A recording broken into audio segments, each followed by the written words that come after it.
So it is for us. অহা 15 আগষ্ট হ'ব কৰবাত সৰুকৈ কোনোবাই কৰবাত বোম এটাও থৈ যাব পাৰে whether media হেইটোৰ পিছতে আমি যাম লগে লগে আমি লিখিমে এডভান্টেজ আসাম কি হল একো নহল বোম আহি গল সো আমি নিজৰ ৰাজ্যখনক পিছুৱাই লৈ যাবৰ কাৰণে এতিয়াৰ পৰা ৰাজনীতি কৰিম এডভান্টেজ 1 কি হল টুইন টাৱাৰ কি হল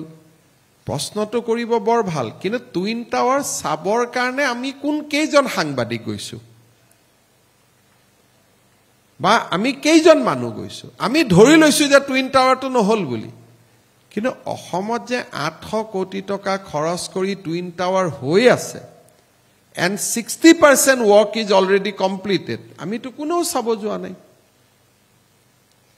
একেটা দিন ফেসবুকত মই খালি এটোৱে পাইছো কি হ'ব এডভান্টেজ আসাম ওয়ানত একো নহল টুইন টাৱাৰে নহল বাট কোনোবা এসেম্বলিতে কাৰোবাক প্ৰশ্ন খুদিছে নেকি যে টুইন টাৱাৰটো নিৰ্মাণ হল নে নাই আমি ধৰিয়া লৈছো যে নাই হোৱা আমাৰ যেটো আপোনালোকে মোৰ লগত দেখিছিল যে integrated directorate complex which we are building today it is a same design twin tower connected through a bridge and 60% work is already completed so আজি আমাৰ অসমত কি হৈছে আজি যদি আমি কোনোবা এক্সিবিশন খনত যাও তেতিয়ালে আমি গম পাম যে অসমৰ আমাৰ সৰকাৰে ইনস্পায়াৰ কৰা ষ্টাৰ্টআপ এডি আজি ইন্ডিয়ান আৰ্মিক ড্ৰোন দি আছে মোক আজি এজন ষ্টাৰ্টআপে তাতে কৈছে যে স্যাৰ আমি অসমৰ ডিজাস্টাৰ ম্যানেজমেন্টৰ ওপৰত আসাম স্পেসিফিক স্যাটেলাইট এটা বনাব খুজো অসমীয়া লৰা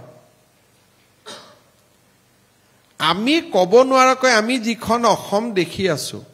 সেইখন অসম হসা অসম নহয় we are living in a complete different Assam এইটো অসমৰ ইমেজে নহয় আজি যেতিয়া বাহিৰৰ কোম্পানী বিলাকে অসমক ফোন কৰিছে ইয়াত কিয় আহিছে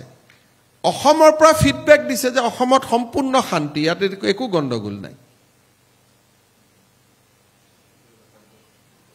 ইয়াত মানুহবোৰ সাহসেদি কেনেকৈ আহিলে সো তাৰ মিনিংটো হল যে অসমৰ মানুহৰো এতিয়া বহুত পৰিৱৰ্তন হৈছে আৰু আমিও সেই পৰিৱৰ্তনখিনিক আমি বাহিৰত এটা ওপেনলি কব পাৰিছো মই ভাবো যে আমি যদি from here now onwards আমি যদি অসমখনক নাৰ্চাৰ কৰো তেতলা বেংগলোৰ কলিকতা চাই আমি সপোন দেখিব নালাগে যে এখন আমাৰ অসমতনো কেতে এনেকুৱা হ'ব আমেৰিকাৰ পৰা প্ৰবাসী অসমীয়া সকলে চিঠি লিখিব নালাগে যে অসমখন এনেকে হ'ব লাগে যিখন আমি কেতিয়াও কৰিব নোৱাৰো বা নোৱাৰিছিল বাট হিয়াৰ ইজ এ টাইম 10 বছৰত সাউতে তেনেকুৱা অসম এখনে আমি দেখা পাই যাম so this is the beginning of the story